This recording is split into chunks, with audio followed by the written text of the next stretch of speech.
मारता है ना तू, उसको प्रूफ समेत दिखाऊंगी कि मारता है मेरे को गिलास फेंक फेंक के। अभी कर, उस कुत्ते को तो मैं भेज रही हूँ निकाले, भेजूंगी। नष्ट बना के रखा है मेरा जीवन, लेके नहीं जा रहा यहाँ से। पंडित के गाड़ी उड़ी जाए, पंडित के नाश के बेटा तेरी रिपोर्ट करके आओगी और मेरे पति की भी करके आओगी। रुक जा, दोनों की रिपोर्ट करके आओगे।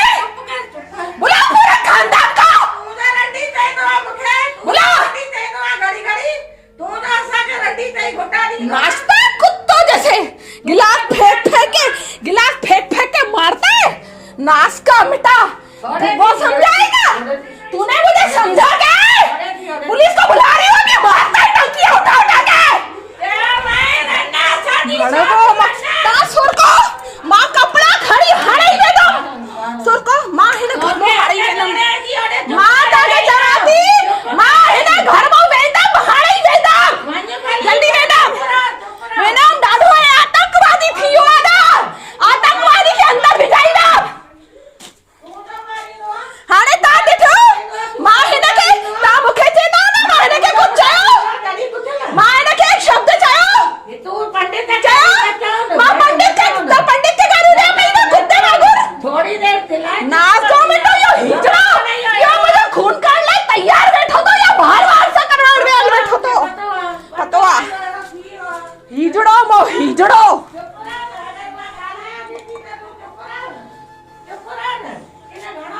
यो पता था होटल में ही रहना, मेरे घर में रहते भी ना,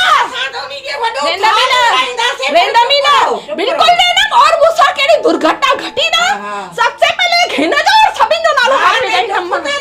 हां रिश्तेदारों ने छेदुआ ना, सब रिश्तेदारों ने डाला हरे बीरो सा धीरे यो चाहूंगा। मां है ना के मां बुझो, मां ताके कुछ जवाब नहीं। हां ताके जवाब नहीं होती छेड़ी मां आने ताके मां अगर कुछ भी चिल्लाया है ना के छाई नहीं ओके पत्तो। हां मां ज्योतिष ले, मां ज्योतिष के गाड़ी बका पई ना, मां ज्योतिष के गाड़ी बका पई ताके बका पई कहने के करा। हां मां बाजी राशि ना पिटा गई पुरानी ना मुखे बाथरूम में बंदर दो घरने पुरानी गाला चाहिए। शोदो मो शोदो गले कटो मो ठठरी बनानो मो राक्षस मो राक्षस।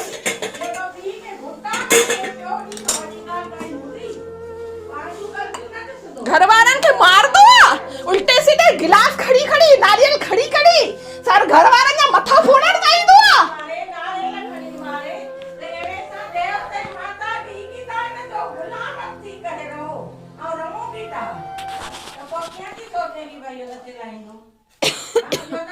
जोर से गिलास फेंक के भी मारा रावण कुत्ते ने। रावण कहीं का रावण, छोटा सांड रावण दिन भर घर में आतंक मचा के रखा रावण ने। रावण के चक्कर में बात नहीं कर सकते, रावण के चक्कर में कुछ कर नहीं सकते। जहन्नुम जिंदगी जहन्नुम हो गई है, जहन्नुम। ना घर की ना मैं ससुराल की हूँ ना मैं मायके की हूँ, मैं हूँ कहाँ की, मैं कहीं की नहीं हूँ। हाँ माँ की बहुत दया पड़ी है, इसलिए काम करने नहीं जाता हूँ मैं। निकम्मो जैसे घर पे बैठ के खाता हूँ, रिश्तेदारों के आगे भीख मांगती है माँ, जब माँ याद नहीं आती है बेचारे को। आतंकवादी गला तेरा घोट देगा, भोलेनाथ से डर ले तू, भोलेनाथ से तू, भोलेनाथ के खौफ से ढक ले, जिसकी अभी तू पूजा करके आया है, जिसकी अभी तू पूजा करके आया है ना। है मैं अपने पति को दे रही थी और ज्योतिष को गाली दे रही थी, तेरे को कुछ बोला भी नहीं ना, मैंने मम्मी को कुछ बोला है। मैं मेरे पति के लिए अभी पूछ ले, बोल रही थी कि 2 दिन का टाइम दिया, नहीं तो बॉम्बे में जाके मरूंगी। जवाब नहीं ना मम्मी माँ शोदो मोहड़ी जो सब पता ना बतो बच्चियों वाली का गिलास लगी वजह। मुझे तो अब डर लगता है हंसने से भी, मुझे तो डर लगता है हंसने से भी, क्योंकि मैं हंसती भी हूँ तो मुझे अगले ही पल बहुत रोना पड़ता है। जिंदगी ने बेहिसाब दर्द दिए, जिंदगी ने बेहिसाब आंसू दिए। ज़िंदगी ने वो सब भी सजाएं दे दी जहाँ हमने गलतियाँ नहीं की थी। कुछ गलतियों की सज़ा भी मिली और जहाँ पे हम निर्दोष थे वहाँ पे भी हमें ज़िंदगी ने सजा दी। समझ में नहीं आता इस दुनिया में कौन मेरा अपना है, कौन मेरा बुरा, मतलब कौन मेरा अच्छा सोचता है, कौन मेरा पराया है, कौन मेरा अपना है। जब अपनों के बीच में भी अपनापन नहीं है तो मैं किसको बोलूँ कि इस दुनिया में कौन है मेरा अपना। एक लड़की की ज़िंदगी शुरू होती है उसके पति से, उसके पति पे ही ख़त्म होती है। जब उसका साथ होते हुए भी आपको उसका साथ नहीं होता तो आप अधूरे हो जाते हो। ये दुनिया आपको न ऐसे जीने देती है न वैसे जीने देती है। दुनिया में हर बंदा सोचता है कि यार ये खूबसूरत है तो इसका हम फ़ायदा ले लें, इसको शरीर की नीड है। अब उनको कैसे समझाएं कि हमको कोई शरीर की नीड नहीं। जब हमारे आत्मा पे इतने घाव लग गए तो उस शरीर की ज़रूरत क्या होगी। मरने के अलावा कोई रास्ता नहीं दिखता। पर फिर ख्याल आता है कि नहीं यार, दो हमारी जान है नन्ही सी, जिनको हमने जन्म दिया, जिन्होंने शायद हमारा कुछ नहीं किया, उनके लिए हमें जीना है। पर कई लोग ऐसे हैं आज भी चाहते हैं कि हम जीते जी मर जाएं और रोज़ रोज़ 100 मौतें मरते हैं, रोज़ 100 आंसू रोते हैं, मरते हैं 100 मौतें। क्योंकि ना मैं मायके की ना मैं ससुराल की, तो मैं हूँ कहाँ की, मैं कहीं की नहीं हूँ, मेरा कोई अस्तित्व नहीं है। बस जी रहे हैं ऐसे ज़िंदगी में 100 घाव लेके, फिर भी किसी को दिखाते नहीं है। दिखाओ तो दुनिया बोलती है तुम नौटंकी कर रहे हो। तो हम उसको अपना दर्द दिखाते हैं जो मंदिर में बैठा है हमारा भोलेनाथ, जिसको हमारे आंसू जूठे नहीं लगेंगे। मुझे उन पे ही भरोसा है। आज ना कल जीवन में सब सही करेंगे, नहीं करेंगे तो जिंदगी में कुछ ऐसा करके जाएंगे कि लोग पीछे भी बोलेंगे कि हाँ इंसान था। आज हम कुछ काम करते हैं अच्छा तो लोगों को अखरता है। यही आज गंदा काम करते होते तो लोगों को बहुत अच्छे लगते। काम कर रहे हैं इज्जत से यूट्यूब पे तो लोगों की आंखों में खटकते हैं। लोग आपको जज करते हैं कि तुम करते क्या हो। मुझे उन लोगों से कोई सफाइयाँ नहीं देनी है जो लोग दूसरों की बुराइयाँ करते हैं, लड़कियों की बुराइयाँ निकालते, उसको किस कंडीशन में नहीं जीने देते। कभी कभी याद आते हैं बचपन के दिन कि काश हम बच्चे ही रहते तो हमें किसी चीज़ की परवाह नहीं थी। बड़े होके तो हम बहुत फंस गए हैं, जिम्मेदारियों में बंध गए हैं। सब कुछ करते हुए भी आपको सुनने को मिलता है कि तूने कुछ नहीं किया, तूने हमें दिया क्या।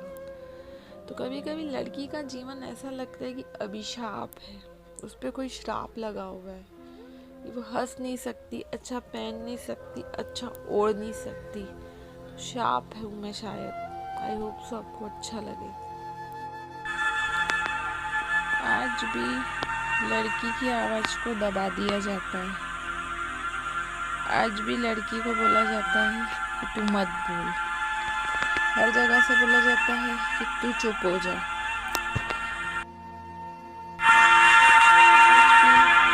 जो उसका मायका है उसका मायका नहीं है। उसके सामने 1000 कंडीशंस रखी जाती हैं, जो वो करेगा वो गलत है। लड़का जो कर रहा है वो सही है। तो मैं बोलना चाहूँगी, जब ये भेदभाव एक भगवान ने नहीं बनाया तो इंसानों ने भेदभाव क्यों बनाया। जब उस मालिक ने पैदा करने वाले ने नियम इतने नहीं बनाए, मैं इंसानों से पूछना चाहूँगी या उन समाज के ठेकेदारों से पूछना चाहूँगी, तुम लोगों ने इतने नियम क्यों बनाए। तुम हो कौन, तुम्हें इस चीज़ का किसने हक दिया। सीधी सी बात है, एक लड़की जो है वो खुल के सांस नहीं ले सकती समाज के ठेकेदारों के चक्कर में। और आज भी कई घर ऐसे हैं जहाँ लड़के लड़की में भेदभाव किया जाता है। उसको उस घर में अधिकार, उस घर में हक नहीं मिलते। कुछ भाई ऐसे होते हैं आज भी कि बहन का हिस्सा नहीं है, बहन का हिस्सा ना हमारे माँ बाप के ऊपर है ना हमारे घर में है। तो मैं उन भाइयों से बोलना चाहूँगी एक बहन आपको कभी भी नहीं लूट के खाएगी। एक बहन आपके पास जो होगा उन भाइयों को बोलना चाहूँगी कि आपको अपने हिस्से का भी निकाल के दे देगी। तो क्यों जब एक बहन अपने ससुराल में बहुत दुखी होती है और वो मायके में आके रहती है तो भाइयों को बहनें इतनी खटकती है? क्यों उन रिश्तेदारों को इतना खटकती है आँखों में? कुछ टाइम बाद माँ बाप को भी खटकती है। तो मैं बोलूँगी कि जब वो बहुत ज़्यादा मुसीबत में या बहुत ज़्यादा प्रॉब्लम में है तो वो कहाँ जाए? अगर वो आपके पास नहीं आए, अगर वो अपने घर नहीं आएगी तो ये भी तो उसका हक है ना यार। शादी से पहले हक था, शादी के बाद क्यों तुमने इतना पराया कर दिया? तो बोलेंगे कहाँ जाए एक लड़की? उसके लिए ना जीने का रास्ता दिखता है ना मौत का रास्ता दिखता है। यहाँ पे पड़ी हुई है, यहाँ पे पड़ी हुई है, जा नहीं रही।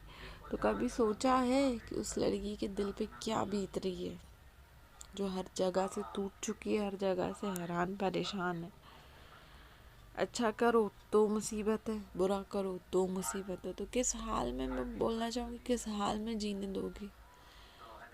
ऑप्शन एक यही रह जाता है कि या तो वो सुसाइड कर ले या कहीं चली जाए। अगर वो कुछ गलत करती है तो बोला जाता है कि देखो ये तो थी ही ऐसी। तो उसको गलत करने पे और उसको वैसा बनने पे तुमने मजबूर करा। वो ऐसी थी नहीं, तुमने उसको बना दिया अपनी बातें सुना सुना के, उसके साथ ऐसा बिहेव कर कर के, एक ही घर में परायापन दिखा दिखा के, अपने बेटे में बेटी में भेदभाव कर कर के।